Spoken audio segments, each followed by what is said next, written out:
नमस्कार सांग मैंने मु अश्विनी गोटे छोट झीटी ता माँ को कहूँ माँ तू पा कहूलु मु पाठ पढ़ी बड़ मनीष होबी आ तो ना रखी बोली हेले मो पाठ पढ़ा तो सरी ना मो हाथ कलम कहीं छड़े नौ आ मो पादरे अलता कहीं लगे दौचु। हाँ सांग मैंने आज आम एमती एक टपिक कथा हवा जहाँ आम समाज को भितर खोली कर खाई जाऊँगी। गोटे कण कढ़ फुल हो फुटिया पूर्वर ताकू छिड़े दि जाऊँगी।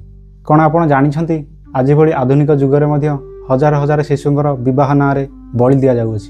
तेबे चलतु आज आम कथा हवा बाल्य विवाहर कुपरिणाम विषय। नमस्कार सांग मैंने आखिर अश्विन यूट्यूब चैनल को आपन को स्वागत। भारतीय आईन दृष्टि झीर बयस 18 आ पुअर बयस 21 कम बह होते बाल्य विवाह कहुए। आउ यह आईन दृष्टि गुरुतर अपराध जदि यही बयस सीमार कहीं बह करती भारतीय आईन दृष्टि 2 वर्ष जेल दंड आ 1 लाख टंका जोरिमाना लगी था।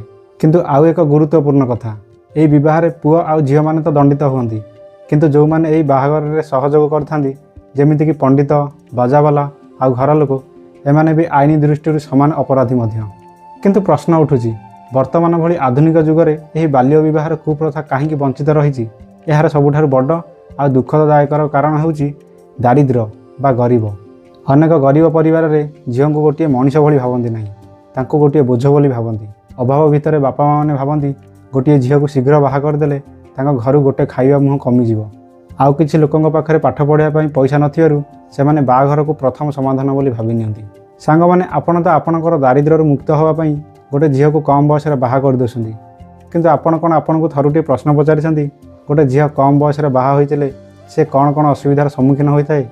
बाल्य विवाह होइतिबा झील माने प्रायतः शारीरिक और मानसिक निर्यातनार शिकार होइथांती। से गोटे निरीह और कोमल झील होइतिबारु सेमाने सेमानकर अधिकार निजे जानि नथांती।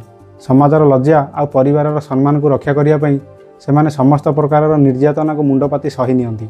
जड़े छोट झील जेतेबेले निजे बढ़िया अवस्था थाए तार हाड़ आ मांस संपूर्ण भाव में बढ़ी न थाए अल्प बयस बाहाघर कर दिया फल शारीरिक संपर्क करने जो गोटे छोट झीर शरीर दुर्बल और रोगिणा हो जाए। जो बयस तार निज देह संपूर्ण भाव में विकसित हो न थाए से किपरि तार गर्भर आउ गोटे छुआ को विकसित कर किंतु दुखर विषय से ही बयस मातृत्वर बोझ लदी दि जाए। आउ अल्प बयस से मातृत्वर बोझ बहन करें आ तार शरीर शीघ्र बिगड़ी जाए। आउ गोटे जिनस आप जानिले आश्चर्य हो गोटे छोट झील जितेबाला गर्भधारण होता है से जितेबाला प्रसव करे सेतेबाला माँ एवं शिशु उभय मृत्युर संभावना अधिक बढ़ी जाए। जदि भी बंची रहे झीलटी सारा जीवन रक्तहीनता बा रक्त अभाव भली रोग पीड़ित हुए आ शारीरिक भाव एत दुर्बल हो जाए जे तार बंचार इच्छा मरी जाए। देखुं सांग मैंने आपन तो आपण दारिद्र्य मुक्ति होगापी गोटे सरल और निरीह झील को बाहा कर देउछंती किंतु से कोमल झील जी कि खेलिया कूदिया छड़ा आउ किछि जानि न थाए से जेतेबाला संसार मुह को जाए तार सारा जीवन किपरि नष्ट हो जाउछि आपण देखुछन तो। किंतु सांग माने मु जदि आपन को कहबी आपण चाहिए से निरीह झीर जीवन रही कौन आप विश्वास जीवे। हाँ सांग मैंने आपड़ चाहिए गोटे निरीह झीर जीवन रक्षा करेंगे। आपण आखपाखे जो भी देखुं बाल्य विवाह होपण पकेट्रु मोबाइल काढ़ु कॉल करूँ। सरकार बाल्य विवाह को रोकने बहुत ध्यान दूसरी जेपरिक सुकन्या समृद्धि योजना। सुकन्या समृद्धि योजना एक एमती योजना जो थे आपणकर छोट झील छोट छोट अर्थ संचय कर रखिपारे। जितेबाला आपणकर छोट झील बड़ हो सेतेबेले आपण झीर पाठ पढ़ारे किंबा अन्य कौन काम लगाई पारे। यह द्वारा आर्थिक अभाव जो कौन झील को अधा पाठ पढ़ार छाड़ा पड़ो ना किंबा कौन झील को आर्थिक अभाव कम बयस बाहा करने को पड़ो ना।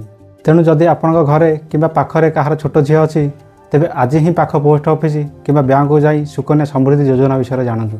जदि गोटे छोट झील पाठ पढ़ी निज गोड़े निजे छिड़ा हे तेबे समाज बाल्य विवाह भली कुप्रथा उठीज। सांग मैंने आपको जब भिडियोटी भल लगी तेबे कमेंट बॉक्स में निश्चय जनइबे। आ भिडियोटी भल लगी लाइक शेयर सब्सक्राइब करदेवे। रही देखा पुणी एक इंटरेस्टिंग वीडियो। तब तक के लिए मुस्कुराते रहो। हा हा।